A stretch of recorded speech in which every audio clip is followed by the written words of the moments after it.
कार्यक्रम के पुण्यार्जक है प्रबंधकारी कार्यकारिणी एवं ट्रस्ट समिति, रजत मंदिर निर्माण कमेटी, निकटवर्ती जैन समाज, श्री दिगंबर जैन अतिशय क्षेत्र बंधा, जिला टीकमगढ़, मध्य प्रदेश।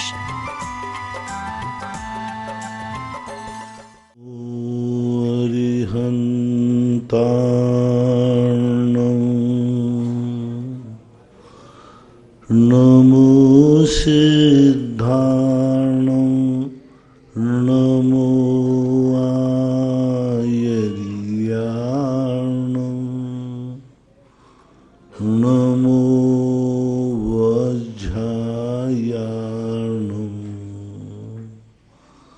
नमो लोये सौवशाहूर्णं।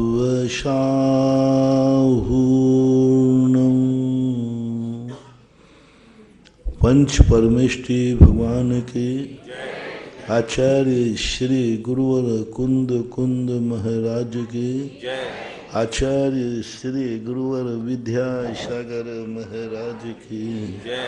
परम पूजनीय निर्यापक श्रमण पूज्य श्री सुधा सागर जी महाराज की। मुकेश जैन गंज बासौदा से, महाराज जी नमोस्तु। महाराज जी, हम कुआं से बिना छना जल ले आते हैं, वह अगले दिन के लिए ले जाते हैं और अगले दिन ही उसकी बिलछानी घर लाकर कुआं में डालकर फिर पुनः जल ले जाते हैं। तो महाराज जी, हम जल कुआं पर न छान कर घर पर छानते हैं, ऐसा कोई दोस्त तो नहीं है? घर पर छाने हुए पानी को उसी पानी में बिलछानी डाल लेना चाहिए और फिर उस पानी को हम उसी कुएं में भेज देते हैं तो कोई दोष नहीं। कई बार कच्चे पानी को 8-8 दिन तक भी रखा जाता है, आकाश के पानी को साल भर रखा जाता है, तो इसमें कोई दोष नहीं। निर्मल जैन अशोकनगर, नमोस्तु गुरुदेव। जिज्ञासा है कि आगम के अनुसार मोक्ष का अर्थ क्या होता है? एक जगह ऐसा पढ़ा था कि मोहिनी कर्म का नाश होना मोक्ष है, इसका क्या अर्थ है? मोक्ष शब्द जो है मुचलरी धातु से बना है। मुचलरी धातु का अर्थ होता है मोचन करना, जो बंधन थे उनको तोड़ देना ही का नाम मोक्ष है। तो जो 8 कर्मों का त्याग का नाम मोक्ष है, अकेले मोहिनी कर्म के नाम का नहीं। लेकिन ऐसा कहा जाता है जिसने मोहिनी कर्म को जीत लिया, यानी राजा को जीत लिया, तो सेना तो अपने आप बस में हो ही जाएगी। मोहिनी कर्म 8 कर्मों में राजा माना जाता, प्रबल है। इसलिए जिन्होंने मोहिनी कर्म समूचा जीत लिया, नियम से उनको कुछ उसी भाव में तुरंत मोक्ष होना ही होना है। श्रीमती माधुरी जैन, बनगांव जिला दमोह से, मेरे आराध्य गुरुवर के चरणों में बारंबार नमोस्तु। जिज्ञासा है कि आदि पुराण में नदी को वेश्या के समान कहा गया है, तो नदी वेश्या के समान कैसे हुई? मेरी जिज्ञासा समाधान करें। उस शब्द को मैं खुलासा नहीं कर पाऊंगा, लेकिन नदी किसी का घाट कहीं से भी कहीं होती हुई कहीं जाकर के और कहीं मिलती है। और दूसरी बात, एक कवियों की कल्पनाएं कहलाती। ये उपमा अलंकार है। उपमा अलंकार में क्या होता है, कवि अपनी एक कल्पना कर लेता है। कोई उस नदी का कोई दुर्गुण देख करके वह उसकी कल्पना, जैसे वो चंचल होती है, नाना प्रदेशों में बहती है, किसी एक देश का होकर नहीं रहती। कभी हिमालय में बह रही, कभी भारत में बह रही, कभी पाकिस्तान में बह रही, यानी उसका कोई ठिकाना नहीं, कौन सा अच्छा देश है कौन सा बुरा देश है, कुछ नहीं पहचानती। वो तो बहती है। निम्न निगाह नदी का दूसरा नाम है, निम्न निगाह, सभी लोग उपयोग करते हैं, जो नीचे की तरफ बहती है और उसका बहने का क्षेत्र कोई निश्चित नहीं, और उसको सभी लोग उपयोग करते हैं। नीच जाति के लोग भी पानी पीते हैं, उच्च जाति के भी पीते हैं, सब लोग त्रियंश भी, मांसाहारी शाकाहारी, सभी उस नदी का उपभोग करते हैं। इस अपेक्षा से इन बातों को लेकर कवियों ने ऐसी कल्पनाएं की है। यथार्थ में पर्यायवाची नाम नहीं है, नदी के पर्यायवाची नामों में ये नाम नहीं आता। ये उपमा के रूप में कवि की कल्पना है, जो उनकी कुछ क्रियाओं को देख करके समानता पाए जाने से उसको ऐसी उपमा दे दी गई है। इंजीनियर पंकज जैन, पाटनी 12, राजस्थान। अकाल मृत्यु होने के बाद व्यक्ति का जन्म कब होता है और किस योनि में होता है? योनि का तो नियामक नहीं है, चारों गतियों में अकाल मरण वाले जाते हैं। और अकाल में हो चाहे सुकाल में हो, अधिकतम 3 मोड़े लेने के बाद वह चौथे समय के पहले पहले अपना स्थान ग्रहण कर लेता है, कैसे भी मरेगा। योनि के लिए तो उसके संक्लेश परिणामों के ऊपर आश्रित है। ऐसी आत्महत्या करने वाले भी हुए जो स्वर्ग गए, बड़े बड़े जैसे सतियां हुई हैं, इन्होंने धर्म की रक्षा के लिए प्राण दिए हैं। महारानी लक्ष्मीबाई जैसे राष्ट्र की रक्षा के लिए, धर्म की रक्षा के लिए चित्तौड़गढ़ के अंदर 16,000 रानियों ने जौहर किया था। 16,000 रानियों ने क्या करा, एक साथ 16,000 रानियों ने। तो इनकी आत्महत्या होकर के भी इनकी सदगति मानी जाती है। किन परिणामों से वो आत्महत्या कर रहा है, तदनुसार उसकी गत्यागति का निर्धारण होता है। अकाल मरण करने वाले चारों गतियों में पाए जाते हैं, ऐसा आगम में उदाहरण है। अकाल मरण करने वाले सर्वार सिद्धि तक जाते हैं। मुनिराज को किसी ने अकाल में पे मार दिया, घानी में आदि में फेल दिया, सिंह आदि खा गए। जैसे अकाल मरण में मारने के लिए कोई भी अकाल मरण हो सकता है, तो उन अकाल मरण में आकर के मोक्ष नहीं गए, सर्वार सिद्धि में जाकर चले गए। और अकाल मरण वाले 7 नरक भी जाते हुए पाए गए दोनों दिन। संजना देवड़िया चंदेरी, मेरे इष्ट गुरुदेव नमन। महाराज श्री, हम भक्तांबर का पाठ खड़े होकर कर सकते हैं क्या? कोई दोस्त तो नहीं है? आपकी क्षमता के अनुसार। कपिल जैन, रहली पटनागंज, नमोस्तु महाराज श्री। न्याय दीपिका में प्रमेय व प्रमिति शब्द आए हैं, इनका मतलब समझाने की कृपा करें। प्रमेय कहलाता है जो किसी न किसी ज्ञान का विषय बनता है, जिस गुण के माध्यम से लोग हमें जानते हैं। प्रमिति कहलाती है ज्ञान की क्रिया को। प्रमाण, प्रमेता, प्रमाण, प्रमेता, प्रमिति। तो प्रमिति यानी जानने वाली क्रिया को प्रमिति कहते हैं। जैसे हम जान रहे हैं तो जानन की जो क्रिया है यह प्रमिति कहलाती है। दूसरा प्रश्न है, न्यायदीपिका में आया है कि प्रत्यक्ष ज्ञान घटत्वादिक सामान्याकार को घट व्यक्ति रूप व्यवच्छेदात्मक विशेषाकार को एक साथ विषय करता है। तो इन पंक्तियों को आप सरल कर दें। न्यायदीपिका में आया प्रत्यक्ष ज्ञान घटत्वादिक सामान्याकार को एवं व्यवच्छेदात्मक विशेषाकार को एक साथ विषय करता है। ज्ञान, प्रत्यक्ष ज्ञान, वो तो ठीक है। तो इसका घटत्वादि सामान्याकार विविच्छेदात विशेषाकार का मतलब? सामान्य आकार का अर्थ होता है जिसे दर्शन के रूप में लिया जा सकता है, और विशेष आकार उसके आकृति रूप लिया जा सकता है। दर्शन भी एक आकार विशेष को तो ग्रहण करता है, पर वो आकार निर्णीत नहीं होता, और विशेष स्पष्ट रूप से ग्रहण करता है। ज्ञान, जहाँ सामान्य शब्द आया हो वहाँ पर दर्शनवाचक लेना, ज्ञानवाचक लेना। कहीं कहीं दर्शन शास्त्रों में सामान्य को भी ज्ञान का विषय बना लिया गया। सामान्य जैसे नए की दृष्टि से देखा जाए तो भी पूज्य अमृतचंद सूरी महाराज ने सामान्य और विशेष दोनों को ज्ञान का विषय बनाया। सामान्य विशेषात्मक वस्तु को उन्होंने एक जानने के लिए कहा गया, तो ऐसा जानना चाहिए। राजीव जी नमर पाटन, मेरे आराध्य गुरु नमन। क्या उपसम सम्यक दृष्टि जीव के अनंतानुबंधी की विषय योजना होती है? उपसम सम्यक दृष्टि जीव के अनंतानुबंधी की विषय योजना होती है? कौन से? उपसम सम्यक दृष्टि। उपसम सम्यक दृष्टि कभी अनंतानुबंधी, प्रथमोपसम सम्यक दृष्टि की तो विसंयोजना करता नहीं। द्वितीयोपसम सम्यक दृष्टि यदि है तो भजनी है। कोई आचार्य उपसम संयोजना पूर्वक उपसम श्रेणी चढ़ाते हैं, लेकिन कुछ आचार्य गोमटसार जीवकांड में जैसे केशव वर्णी ने, वहाँ उन्होंने अप्रशस्त उपसामना कही और वहाँ अनंतानुबंधी की विसर्जना नहीं कराई। एक मत ये भी है। बाकी प्रभावमान मत जो षटखंडागम आदिकार का है, उसमें अनंतानुबंधी की विसंयोजना पूर्वक ही द्वितीयोपसम सम्यक दर्शन होता है। द्वितीयोपसम सम्यक दर्शन में विसंयोजना नहीं करता। प्रश्न आपका गलत है। द्वितीयोपसम सम्यक दर्शन के लिए विषय योजना की जाती है। विषय योजना हमेशा क्षयोपसम सम्यक दर्शी दशा में ही होती है। चाहे वो क्षायक के लिए करे, चाहे उपसम के लिए करे, चाहे विषय योजना करे, जब भी विषय योजना करेगा क्षयोपसम सम्यक दृष्टि ही करेगा। क्योंकि क्षयोपसम विषय योजना करने के बाद एक अंतर्मुहूर्त विश्राम करेगा, उसके बाद जाकर के वो द्वितीयोपसम सम्यक दशा श्रेणी मारेगा। अर्थात चौथे गुण स्थान से लेकर के सप्तम गुण स्थान तक, वो भी स्वस्थान सम्यक स्थान तक ही अनंतानुबंधी की विषय योजना होती है। ये 4 गुण स्थान ही अनंतानुबंधी की विषय योजना के हैं।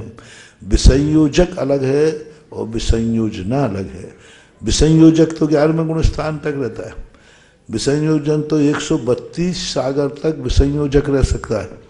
लेकिन विसंयोजना की जो क्रिया है वो एक अंतर्मुहूर्त है, क्षयोपसम सम्यक दर्शन ही करता है। जिज्ञासु मेहरोनी, गुरुदेव नमन। जिसके माता पिता अपने बच्चों को गाली गलौज करते हैं और समझाने पर ना समझें तो बच्चे क्या करें महाराज जी? अब मैं ये तो कह नहीं सकता कि नहीं समझो तो तुम भी गाली देना शुरू कर दो, ये तो और गलत हो जाएगा। कोई दुश्मन होता तो कहते थे भाई टिट फॉर टैट, लेकिन अब वह बाप दे रहा है तो उसको अपने आप में तब क्या कहें, उसकी एक भूल है, मूर्खता है। कई लोगों की आदत होती है, लेकिन ये बहुत गंदी आदत है। ये आदत को कई बार ये आदत बहुत बुरे कर्मों को बंद करा देती है। अब देखो, मैं इसका उदाहरण दिए देता हूँ, यदि तुम्हारे पापा सुन रहे होंगे तो नहीं सुन रहा हो तो जल्दी बुला के बैठा दो, बाद में सुना देना या टेप कर लीजिए। आपने अपने बेटे को गाली दी, आप बहुत अच्छे आदमी हैं, बहुत बढ़िया आदमी हैं, कभी आपने बुरा नहीं करा, विचार नहीं किया।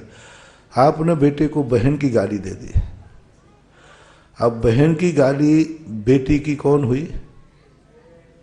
बहन। तुम्हारी कौन हुई? पुत्री। तो हमारे यहाँ विचार 3 से होता है, कृत से, कार्य से, अनुमोदनात्, मन से, वचन से, काय से।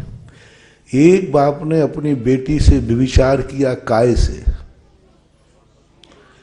एक व्यक्ति ने अपना विचार किया बेटी से वचनों से, और एक ने किया मन से। अब तुम्हारे खाते में जब तुम जाओगे तुम्हें लिखा मिलेगा तुमने अपनी बेटी के साथ विचार किया था। तुम कहो मैंने? महाराज जी वो यमराज से कहना कर्म मैंने? मैं मारू में आपको, मैं जैन था और महाराज जी का शिवरार्थी भी था। मैंने कभी आज तक किसी बेटी को तो छोड़ो, मैंने पर स्त्री के साथ कभी भी विचार किया ही नहीं। और तुम्हारे नीचे कोष्ठक में लगा था तुमने बेटे को बहन की गाली दी थी, बेटे की बहन तुम्हारी बेटी है, यही तो वचन का पाप विचार है।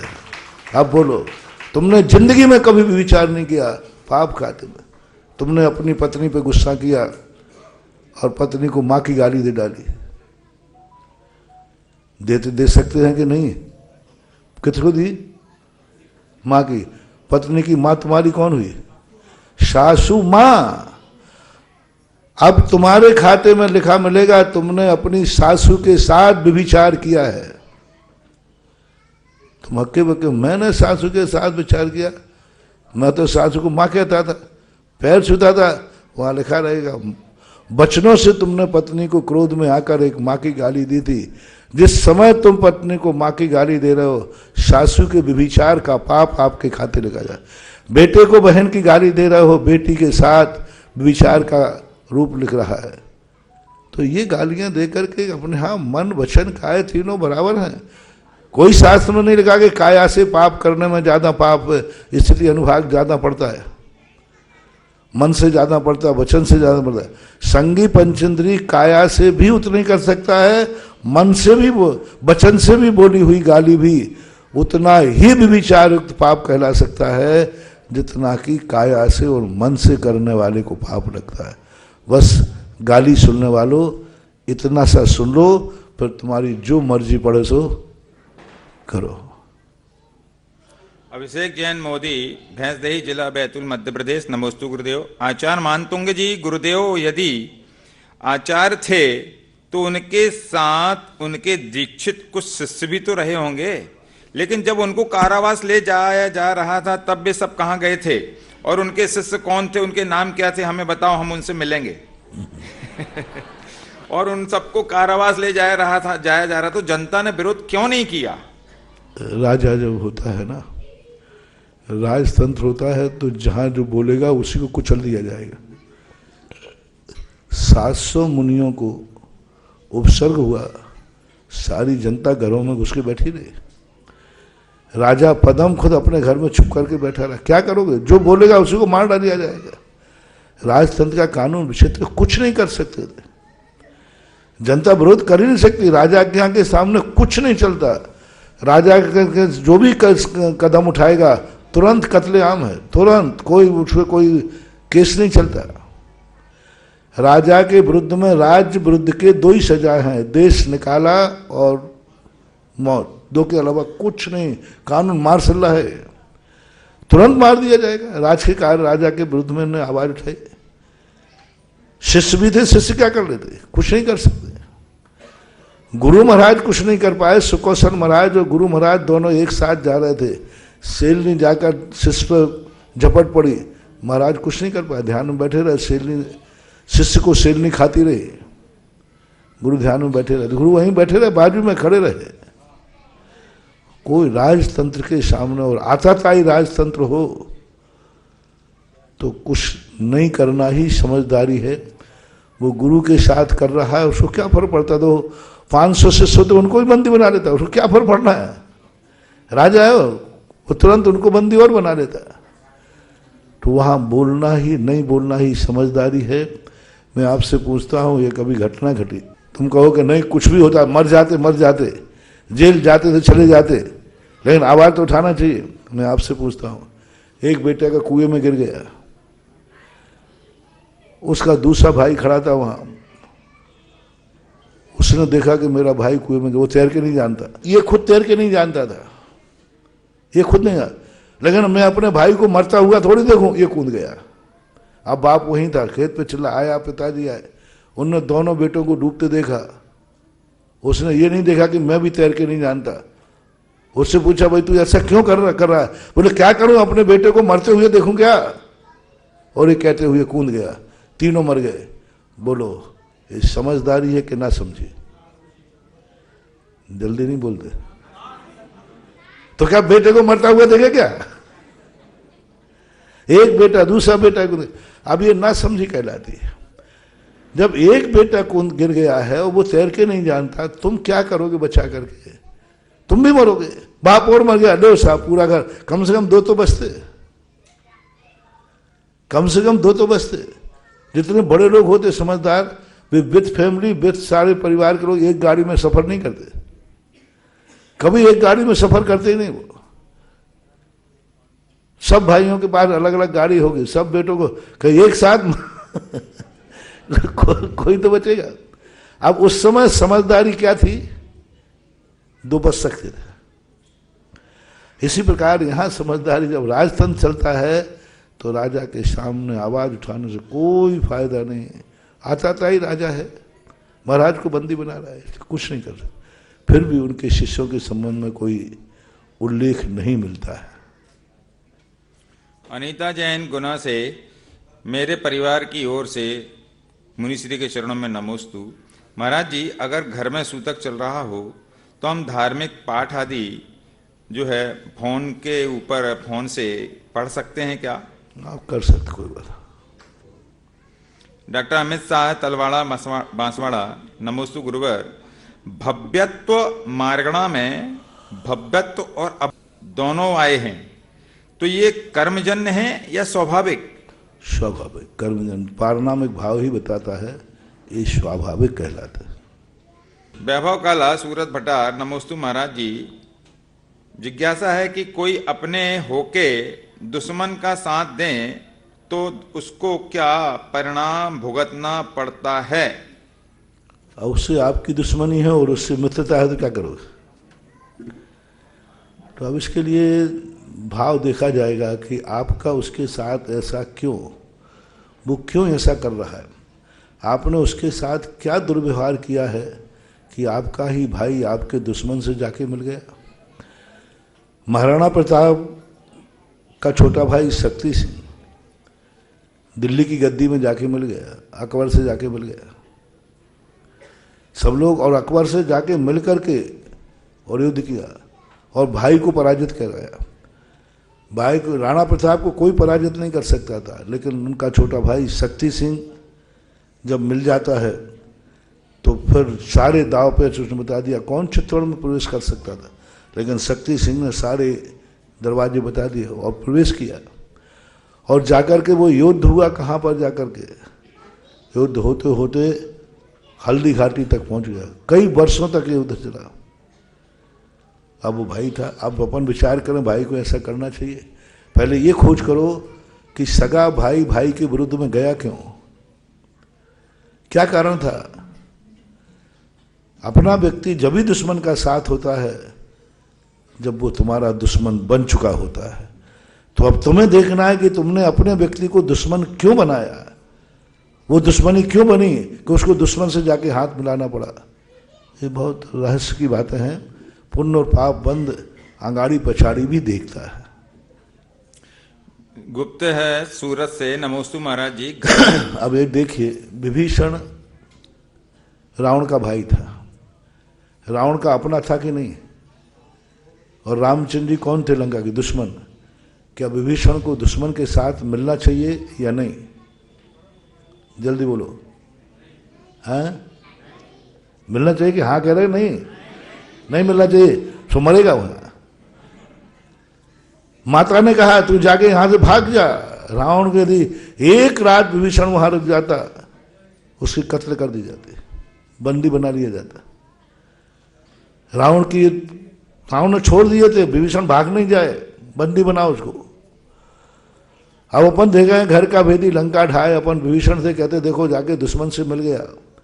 लेकिन आप ये नहीं देख रहे हैं कि उसके साथ उसके भाई ने अत्याचार क्या किए। यदि इस अत्याचार के बाद यदि वो दुश्मन से मिल गया, आज बच गया, उसने दो अच्छे काम किए, स्वयं बच गया और एक धर्मात्मा को जीतने में कारण बना, एक धर्मात्मा की रक्षा कराई। यदि विभीषण नहीं आता तो रामचंद्र जी लंका को नहीं जीत सकते थे, क्योंकि विभीषण लक्ष्मण की हालत तो उन्होंने खरीदी थी गड़बड़, और रामचंद्र जी ने भी हथियार डाल चुके थे वो कि लक्ष्मण यदि जीवित नहीं हुआ तो सुबह मैं भी मृत्यु सैया पर सो जाऊंगा। कल्पना करो यदि लक्ष्मण जीवित ना होते, विभीषण उस समय ना होते, विभीषण ने ही बताया है कि इस शक्ति का निराकरण मात्र सुसैन वैद्य लंका के हैं, वो जान सकते हैं। नहीं तो हनुमान तो सब लोग किम करते मूड होकर बैठ गए थे कि जिस ब्रह्म शक्ति से उसको बांधा था उस शक्ति को कोई काट ही नहीं सकता था। लंका में विजय उत्सव हो चुका था।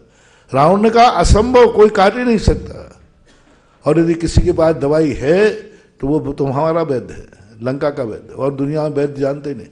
विभीषण ने कहा कि सुसैन वैद्य इसकी दवाई जानते हैं। और यदि लक्ष्मण जीवित नहीं होता तो रामचंद्र जी ने क्या घोषणा कर दी थी कि यदि प्रातः जिंदा नहीं हुआ तो मैं भी, यदि ये दोनों मरण को प्राप्त हो जाते तो विदेही का क्या होता, वो भी मरती, सुसाइड करती, क्या करती। अनर्थ देखो कितना। आज एक विभीषण ने अपने भाई से विरोध लेकर दुश्मन की तरफ मिल गया, उसने कितने अच्छे काम किए। तो हमें ये देखना है अपना व्यक्ति दुश्मन की तरफ क्यों गया, तुमने ऐसा क्या दुर्व्यवहार किया, थोड़ा इसकी तरफ भी देखो, बाद में इस प्रश्न का जवाब पूछो, सोचो। गुप्त जिज्ञासा सूरत से नमोस्तु महाराज जी। घर में बहू को सभी लोग उल्टा सीधा बोलते रहते हैं, तो अपने गर्भस्थ बालक का और उसके पैदा होने के बाद उसका पोषण किस प्रकार करे जिससे उसकी परवरिश अच्छी हो और वह बच्चा आत्मविश्वासी बने, अपने आप में उसको अच्छे संस्कार दो, उसको उस समय बचा के रखो जिस समय कोई गलत बात कर रहे हो, दूर भग जाओ, नहीं तो अपने पीहर चले जाओ, और क्या करें।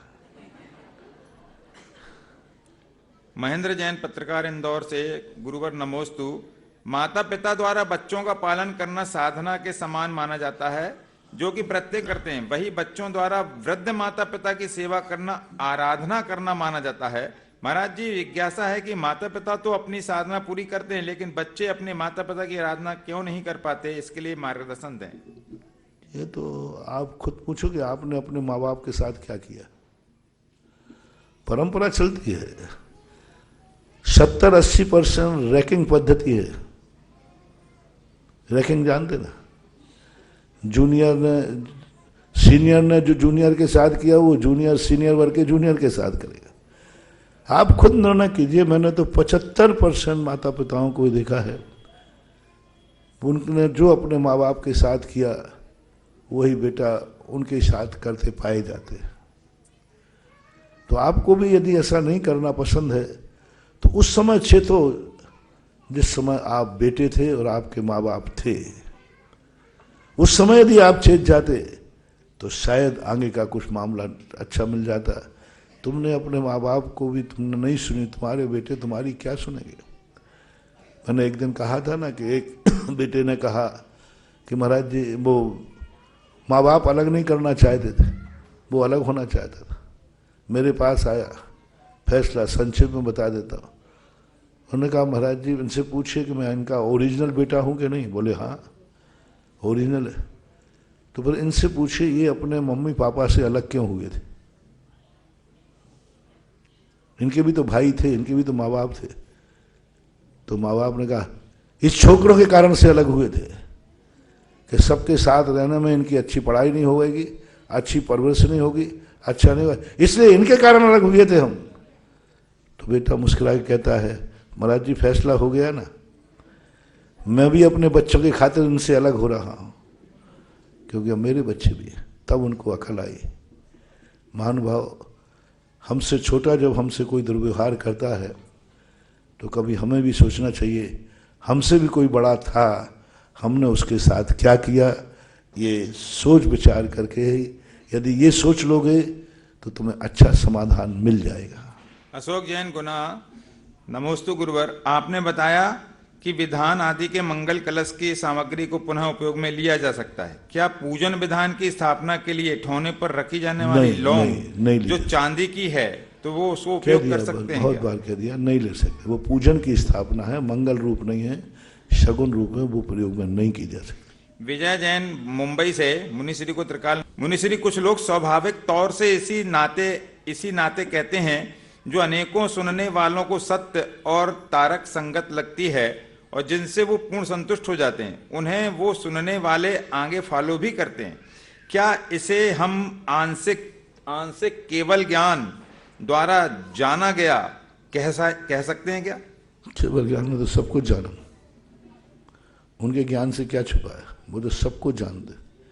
वो जानते हैं सो नहीं होता है, जो होता है सो वो जानते। भगवान के ज्ञान में झलक रहा है महानुभाव। मैंने अभी कल परसों कहा भगवान कुछ नहीं जानते। उनको अपनी अतीत पर्याय का पता नहीं है कि मैं क्या था, भविष्य में क्या होगा। वो तो वर्तमान पर्याय में टंकोत कीड़े ज्ञायक में रूप हो जाते, स्थित हो जाते। उनको कुछ भी पता नहीं रहता। झलकता है जैसे दर्पण में। दर्पण को पता नहीं कि मेरे में कौन देख रहा है, लेकिन दर्पण में चेला झलकता है। केवली भगवान कुछ नहीं देखते, उनको दिखता है, झलकता है। दर्पण युत सकला परिफलंती मालिका यश। हाथ पर रखी हुई वस्तु दर्पण में जैसे दिखती है, ऐसा ही मानना चाहिए। भगवान क्या देखा है, उन्होंने तो सब कुछ देखा है, जो कुछ देखा है। तो किसी ने एक व्यक्ति को थप्पड़ मार दिया। बोले भाई क्यों मारा? बोले भगवान ने देखा था। तो उसने और जोर से मारा। बोले तूने कहा? बोले ये भी भगवान ने देखा था। एक बहुत पहले की घटना है, एमपी में था मैं, बीना बजरिया है एक, वहाँ सब लोग प्राय क्रमबद्ध पर्याय वाले, जो जो होती वीतराग सो होती वीराग, यानी कंजाइस्ट लोग थे वो लोग। तो वहाँ मेरा प्रवचन हुआ, जाता था प्रवचन करने, प्रतिदिन हुए। तो एक सज्जन थे, वो खड़े हो गए, बोले महाराज जी ये सब बातें आप पुरुषार्थ की बातें कर रहे हो, ये करना चाहिए, ये करना चाहिए, ये छोड़ना चाहिए, ये छोड़ना चाहिए, ये करना चाहिए, पुरुषार्थ कर।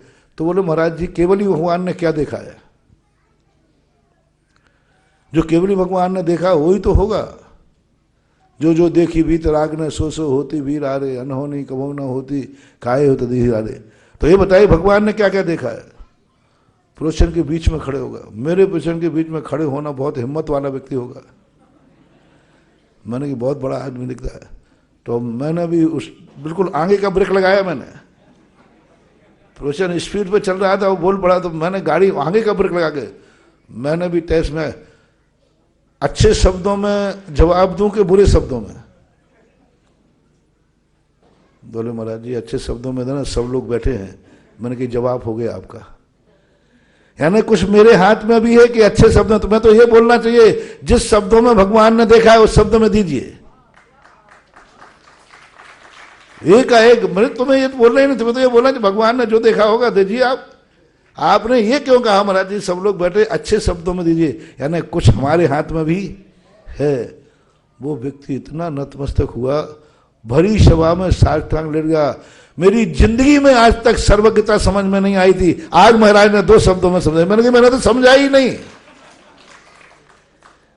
वो बोल कर वो इतना गदगद हुआ कि महाराज जी मुझे जिंदगी में कभी समझ में आई नहीं कि क्रमबद्ध पर्याय बहुत पढ़ा, बहुत लोग समझाते थे, हम तो यही जानते थे कि तो भगवान ने देखा है। मैंने कि तुम ही बता दो भाई, तुमने ये क्यों कहा कि महाराज अच्छे शब्दों में देना? इसका अर्थ है कुछ हमारे हाथ में है। वो कह रहा महाराज जी समझ में आ गया। मैंने अब समझाऊं? बोले नहीं अब तो समझ गया मैं। तो इस बात की सर्वज्ञता के ऊपर जहां जाते हैं भगवान ने, फिर हमने एक पंक्ति बनाई, जो जो देखी वीतराग ने सो सो होती वीरा रे। मैंने उसके नीचे क्या क्या देखी वीतराग ने, तू क्या जाने कीड़ा रे। इतना सा तो कीड़ा है, क्या क्या भगवान ने देखा हमें क्या पता है? अपन ने तो जो उन्होंने कहा है वो करना है, जो उन्होंने देखा है नमोस्तु है। लेकिन उन्होंने 2 बातें कही, एक उन्होंने देखी है और एक उन्होंने कही है। उन्होंने कहा 4 हाथ देख के चलो, तो हम उनकी आज्ञा माने, या ये कहे भगवान आपने देखा होगा तो मरेगा, नहीं देखा होगा तो नहीं मरेगा? फिर भगवान उपदेश ही क्यों देते हैं? क्यों कहते हैं तुम पिछी लो जीवों को बचाओ? क्यों करोति क्रिया नहीं होना चाहिए? ये उपदेश है। तो भगवान ने क्या जाना है ये प्रमाण के लिए सुरक्षित करो। भगवान ने क्या कहा है इससे चित्त चमत्कार करो। यही हमारे जीवन का लक्ष्य होना चाहिए। भगवान के केवल ज्ञान से हमारा कल्याण नहीं होगा, भगवान की वाणी से हमारा कल्याण होगा। उन्होंने तो क्या क्या जाना है वो तो उन्होंने कहा ही नहीं पूरा। बोलो भगवान क्या जानते हैं? जैसे मैं हूं, मैं क्या जानता हूं, आंख बंद करके बैठ जाता हूं। इससे तुम्हारा कल्याण होगा कि जो मैं बोलूंगा उससे होगा? अब भगवान ने क्या जाना है उससे हमारा कल्याण नहीं होगा। भगवान ने जो अपनी वाणी में कहा है, यत्नाचार, सावधानी पूर्वक चलो, रात में मत खाओ, अभक्ष मत खाओ, देख के चलो, ये जो उन्होंने वाणी कही है यही वाणी हमारे लिए कल्याणकारी है, ऐसा मानना चाहिए।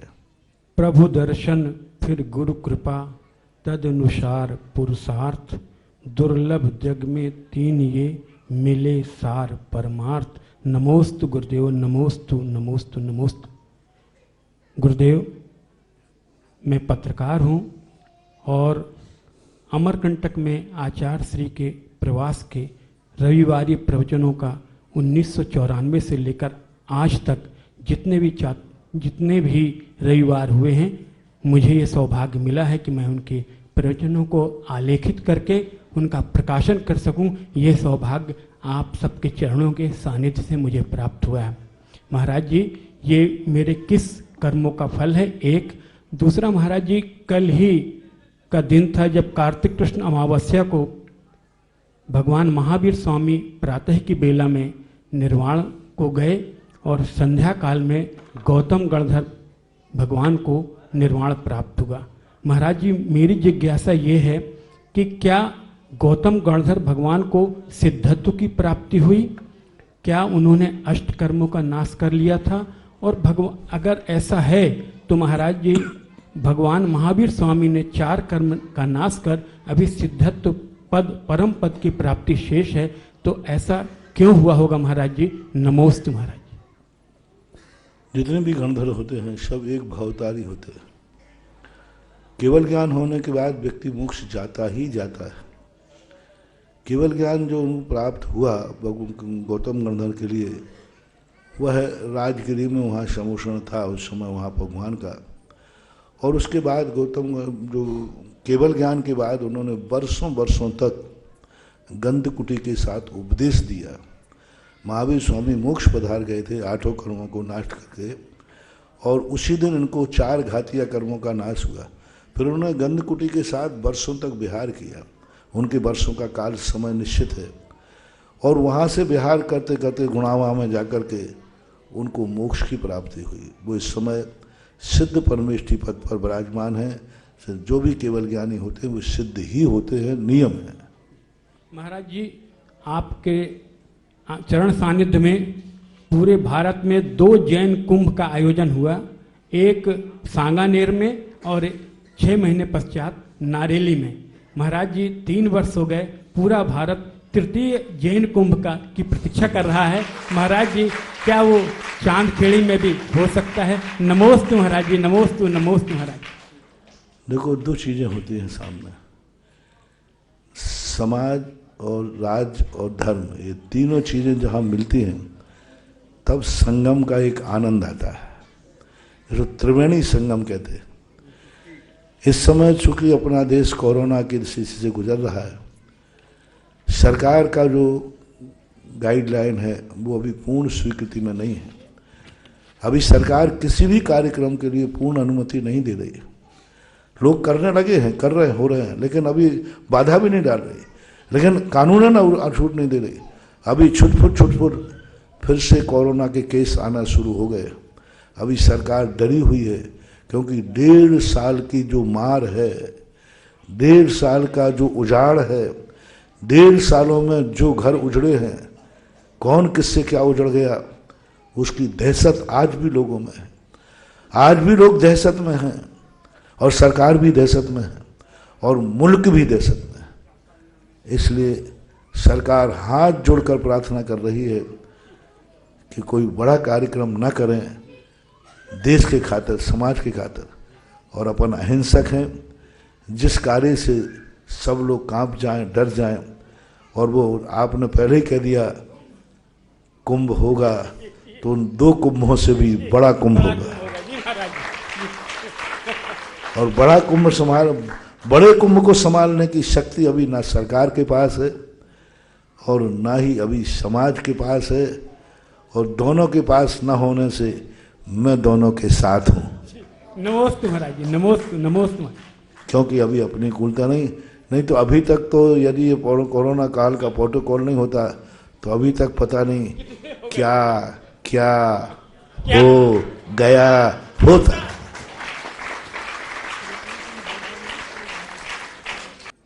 महाराज श्री के चरणों में नमोस्तु नमोस्तु नमोस्तु। महाराज श्री, मेरे 2 जिज्ञासा हैं।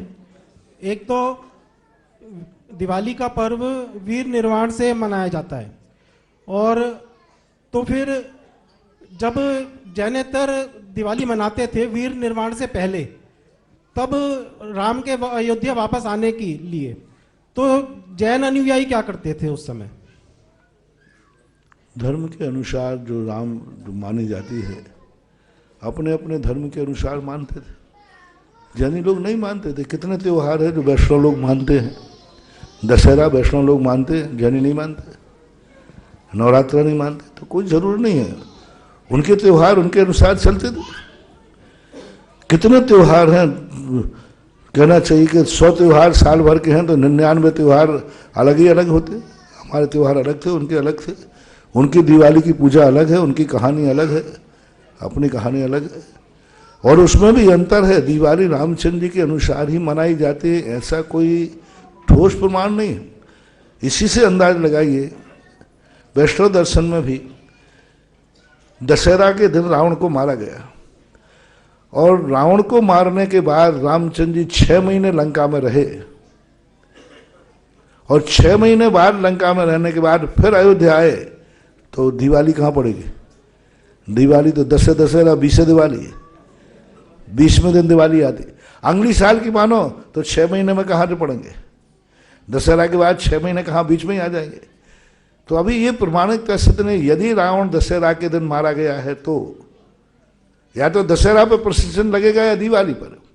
दशहरा के दिन रावण मरा है और ये भी रामायण में निश्चित है कि 6 महीने रावण के मारने के बाद विभीषण के कहने पर रामचंद्र जी लंका में रहे और फिर एकाएक उन्हें ध्यान आया कि अरे 14 वर्ष के 3 दिन शेष रह गए, यदि मैं 14वें वर्ष पर नहीं पहुंचा तो भरत क्या ले लेगा? संन्यास ले लेगा। भरत ने वचन किया था कि 14वें वर्ष के 1 दिन भी आप लेट हुए तो मैं संन्यास लेकर, जो कुछ भी उनका वचन था। तो फिर एकाएक रामचंद्र जी घबरा गए, अरे 2 दिन 3 दिन बचे। तब विभीषण कहा, भगवान प्रभु आप क्यों चिंता करते हो, हमारा पुष्पक विमान है ना। तो फिर पुष्पक विमान में बैठाल करके और उनको लाए और बाद की जो कहानी है आपको मालूम है। तो अभी दिवाली ही विकल्पात्मक प्रश्न लग रहा है, रामचंद्र जी के कारण मनाई जाती है। तो फिर इसके पहले मनाई जाती थी, ये कैसे कहें? हो सकता है महावीर के बाद ही दिवाली शुरू हुई हो, क्योंकि रामचंद्र जी का तो सिद्ध वैष्णव दर्शन से सिद्ध नहीं हो रहा। रामचंद्र जी का दिवाली जरूर उनके यहाँ, लेकिन वो रामचंद्र जी से नहीं जोड़ते। उनकी एक धन्वंतरी की कहानी एक अलग और है, उस कथा से उसको जोड़ते हैं। रामचंद्र की कथा का तो विचार नहीं, प्रश्न है और बैठती है तो बस सारा इतिहास पलटो। 6 महीने लंका में नहीं रहे, दशहरा को रावण नहीं मरा। एक प्रश्न उठाओगे तो फिर 100 प्रश्न और सामने उठ जाएंगे। इसलिए जो है सो है महावीर की। महाराज श्री रावण ने तीर्थंकर प्रकृति का बंद करा, उसके बावजूद भी रामायण के युद्ध को बुराई पर अच्छाई की विजय कहा गया, तो महाभारत के युद्ध को क्यों नहीं? जबकि दुशासन और दुर्योधन तो कहीं आते ही नहीं गिनती में। क्या रावण को क्या कहा? बुराई पर अच्छाई की विजय। हाँ, रावण ने अभी तीर्थंकर प्रकृति का बंद नहीं किया, अब करेगा, आगे आके करेगा।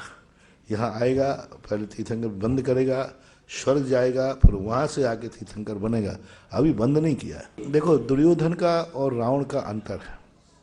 दुर्योधन का युद्ध किसी की जिंदगी को नाश करने का नहीं था, वो धन दौलत की लड़ाई थी, धन दौलत के ऊपर लड़ाई थी। और यहाँ पर जो थी, एक व्यक्ति के धर्म के नाश की लड़ाई थी। धर्म का नाश करने की लड़ाई होना और धन दौलत पर दावेदार होना, दोनों में लड़ाई। वहाँ वो अधर्म नहीं था, अन्याय था। अन्याय में और अधर्म में अंतर है। दुर्योधन का युद्ध अन्यायपूर्ण था और रावण का जो युद्ध था वो अधर्म युद्ध था, अधर्म था। यहाँ धर्म का नाश था, वहाँ न्याय का नाश था। न्याय और अन्याय अलग चीज होती है। महाभारत अन्याय का प्रतीक है और रावण का युद्ध अधर्म का प्रतीक है, इसलिए कहा जाता है। श्रमण संस्कृति के उन्नायक निर्यापक श्रमण मुनि पुंगव श्री सुधा सागर महाराज जी के चरणों में कोटिशा नमोस्तु नमोस्तु। महाराज जी, आदिनाथ भगवान की प्रतिमा देखते हैं तो प्रतिमा को देखते हैं तो मन नहीं हटता है, दृष्टि नहीं हटती है। ऐसा लगता है कि प्रतिमा को देखते ही रहो, वहां से उठने का मन नहीं करता है। और जब भगवान के पास जाते हैं तो एक पंक्ति याद आती है कि तेरी प्रतिमा इतनी सुंदर, तू कितना सुंदर होगा। तो महाराज जी, मेरी जिज्ञासा ये है कि जो कृत्रिम चैत्यालयों में 500 धनुष ऊंची प्रतिमाएं होती हैं, तो वहां की प्रतिमा भी ऐसी ही होती होंगी या उनका स्वरूप क्या है, उनका किस रूप में चिंतन करें, कैसे उनका ध्यान करें? नमोस्तु महाराज जी। पूज्यवर पूज्यपाद स्वामी ने नंदीश्वर भक्ति के अंदर कृत्रिम चैत्यालयों का वर्णन किया। उनकी मूर्तियों का एक अलग प्रकार का चित्रण होता है, होती वितरागता ही है, लेकिन वो नेचुरल रूप से ऐसे दिखती है जैसे साक्षात तीर्थंकर बैठे हो।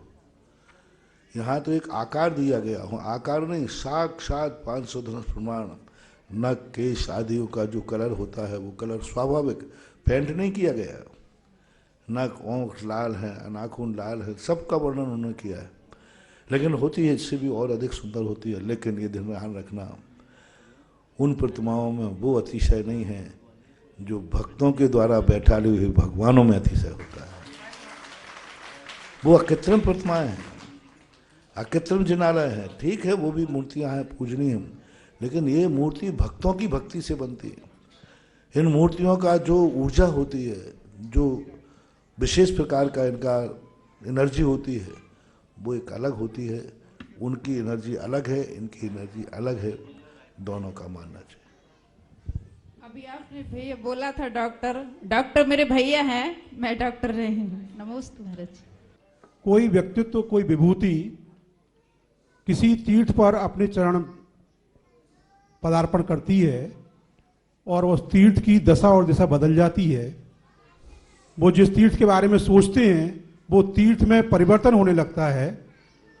ऐसा क्या कारण है, उन्होंने ऐसा क्या पुण्य किया है कि वो चाहे बुंदेलखंड में आए, चाहे राजस्थान में जाएं, चाहे महाराष्ट्र में जाएं, चाहे दूसरे प्रांतों में, उनके पहुंचते ही तीर्थों की जो ऊर्जा है वो स्फुरित होती है। चाहे गोलाकोट हो, चाहे पावाजी हो, चाहे करगुआ जी हो, चाहे चांदखेड़ी हो। ऐसा कौन सा पुण्य किया उस विभूति ने कि ऐसा परिवर्तन एकदम देखने को मिलता है?